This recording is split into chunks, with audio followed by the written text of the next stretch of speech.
Hello friends, welcome to pet notes. आज हम बात करेंगे जब आप पपी घर लेके आते हैं तो क्या क्या चीज़ों के बारे में आपको ध्यान देना चाहिए। उसके इनिशियल डेज से लेकर 3 मंथ्स तक की जो भी ज़रूरी चीज़ें हैं उन सब के बारे में।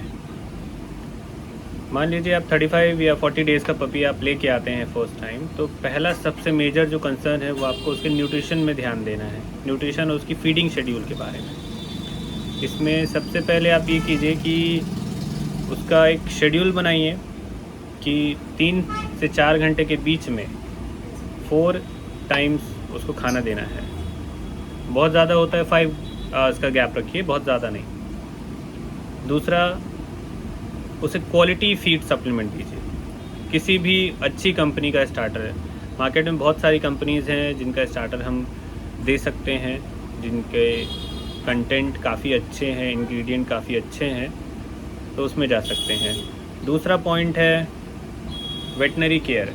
वेटनरी केयर से हमारा मतलब ये है कि आपके डॉग को प्रॉपर डीवॉर्मिंग और चेकअप्स के लिए लेके जाइएगा ताकि उसके बाद आप वैक्सीनेशन करवा सकें। अगर वो पूरी तरह से हेल्दी है, किसी तरह की कोई प्रॉब्लम नहीं है, तो he is eligible for vaccination.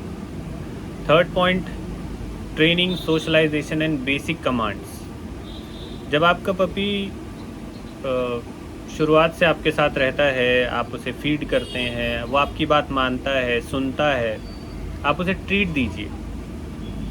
कोई भी कमांड दीजिए, चाहे सिट का, स्टे का और नो का, जो वो समझ पाए, जो भी वो समझे, चाहे अपना नाम ही क्यों ना समझे। Treat him.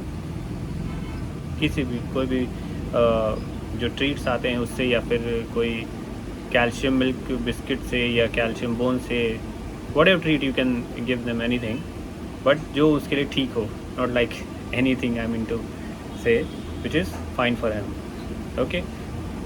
दूसरा, socialise with other people, different places, different animals, but not like कि जो डॉग अनहेल्दी है या कोई पपी अनहेल्दी है उससे आप मिलवाइए, लोगों से मिलवाइए, but after proper sanitisation. Not like कि आप रैंडमली कोई बाहर से आया और आपने उसे इंट्रोड्यूस करा दिया।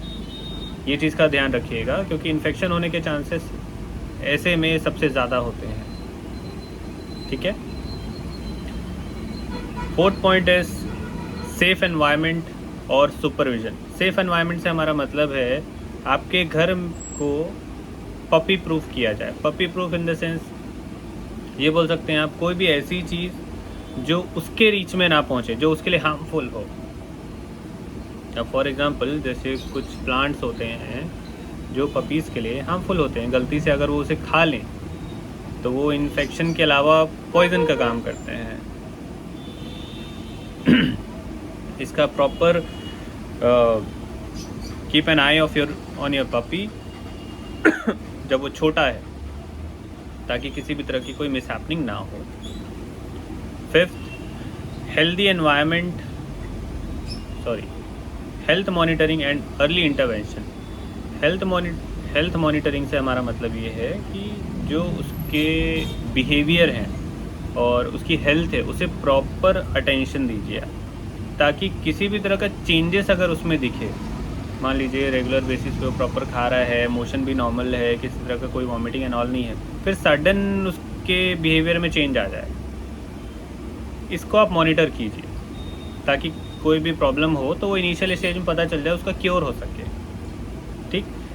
दूसरी चीज़, अगर पता चलता है तो तुरंत आप वेट को विज़िट कीजिए, क्योंकि कई सारी चीज़ें हैं जो अगर इनिशियल स्टेज में पता चल जाए, वेट से उसका तुरंत क्योर हो सकता है। हमें ऐसी स्टेज पे उसे पहुंचाने की ज़रूरत ही नहीं पड़ेगी जहां पे पपी को ज़्यादा पेन हो रिकवर होने में। ठीक है। 6, comfort, mental stimulation and grooming. अब ये हमारा जो कंफर्टेबल स्पेस है, इसका मतलब ये है कि जहाँ वो रहता है, जिस भी रूम में रहता है, तो वहाँ पे उसे एक कोजी एनवायरनमेंट प्रोवाइड कीजिए। फॉर एग्जांपल एक छोटा सा बेड प्रोवाइड कर दीजिए, उसके साथ में कुछ टॉयज़ डाल दीजिए और something which he likes to play with, anything. ठीक है। दूसरा है mental stimulation and grooming habits. Grooming habits और मेंटल स्टिमुलेशन में हम अगर बात करें तो एंगेज इन एक्टिविटीज़, जैसे एक पपी के माइंड को आप एक एम्प्टी कप के जैसे लीजिए। अब आप उसे चाहते हैं कि वो ग्रूमिंग के टाइम में एकदम नॉर्मल रहे, तो you have to feed something, right. उस टाइम पे आप क्या कीजिए, उसे हैबिचुएट कीजिए चीज़ों से। जैसे ग्रूमर के पास अगर जाता है तो उसे शैम्पू करते हैं ऐसे ऐसे मसाज करके, तो मेक श्योर आप उसे एक धीरे धीरे ऐसे मसाज करें ताकि वो हैबिचुएट हो कि हाँ, मुझे अगर नहलाया जा रहा है तो मेरे साथ मेरे को ये मसाज किया जाएगा and I will feel good. Nail clipping की बात करते हैं हम, तो बहुत सारे डॉग्स होते हैं या पपीज़ होते हैं जो कंफर्टेबल नहीं होते हैं, डरते हैं उस चीज़ के लिए। तो आप इनिशियल स्टेज से अगर उसे फैमिलियराइज कराएंगे तो उसके लिए ही अच्छा होगा, उसका डर निकल जाएगा and he will be fine at the time of grooming, right. 7, building a proper routine and potty training. अब रूटीन से हमारा मतलब है खाने का टाइम, सोने का टाइम, खेलने का time, each and everything it should be fixed. खाने का टाइम फिक्स होगा तो पॉटी का टाइम भी फिक्स होगा, फ्रेश होने का टाइम भी फिक्स होगा। दूसरी चीज़, उसे ये सिखाइए कि कहाँ पे उसे फ्यूचर में फ्रेश होना है, नॉट लाइक कि कहीं पे भी हो जाना है। उसके लिए आपको ये करना रहेगा, जब भी वो खाना खा ले, जनरली पपीज़ की हैबिट रहती है कि with in 10 to 15 minutes they freshen up. तो खाना खिलाइए देन तुरंत ले जाइए उसे, तो उसकी एक हैबिट डेवलप हो जाएगी। So that will be good for his best. 8, holistic approach and natural care.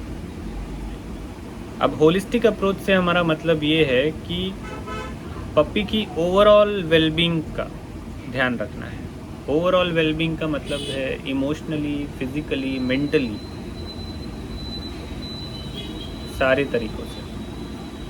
जैसे फॉर एग्जांपल, जैसे पपी कभी हाइपर होता है या फिर किसी तरह की, मान लो छोटा पपी रहता है, कुछ अलग साउंड आता है, या मान लो कोई पटाखा फूटता है तो डर जाते हैं लोग।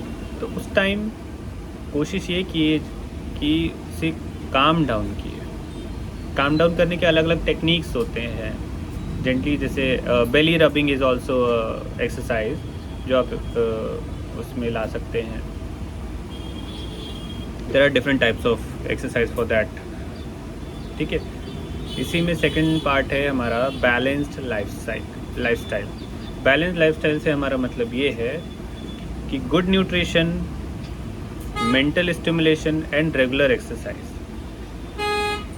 जब ये प्रॉपर चलती है, एक रूटीन डेवलप हो जाता है, तो आप ये मान के चलिए, जैसे हम हमारी ही बात करते हैं, अगर हमारा बैलेंस डाइट रहेगा, प्रॉपर वेकअप, हम सुबह उठते हैं, डाइट मेंटेन रखते हैं, एक्सरसाइज करते हैं, चाहे मेंटल एक्सरसाइज के लिए हो या फिजिकल एक्सरसाइज के लिए हो, वो हमारे लिए ही अच्छा होता है, राइट। और 1 महीने में उसका रिज़ल्ट दिखना चालू हो जाता है।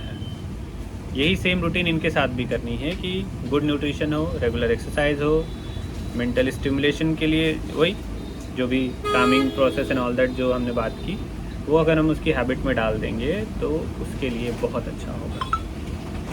ये 3 मतलब I would say it's like building a foundation towards his health in a holistic way. या ओवरऑल हेल्थ की हम बात कर रहे हैं ना, हम सिर्फ उसके फिजिकल हेल्थ की बात नहीं कर रहे हैं, ओवरऑल हेल्थ की बात कर रहे हैं, जिसमें मेंटल भी आता है, न्यूट्रिशन पॉइंट ऑफ व्यू भी आता है, एक्सरसाइज भी आता है, everything, each and everything. So guys, stay tuned for more updates, and अगर आपको हमारी वीडियो अच्छी लगी तो प्लीज़ लाइक करना, शेयर करना और सब्सक्राइब करना ना भूलें।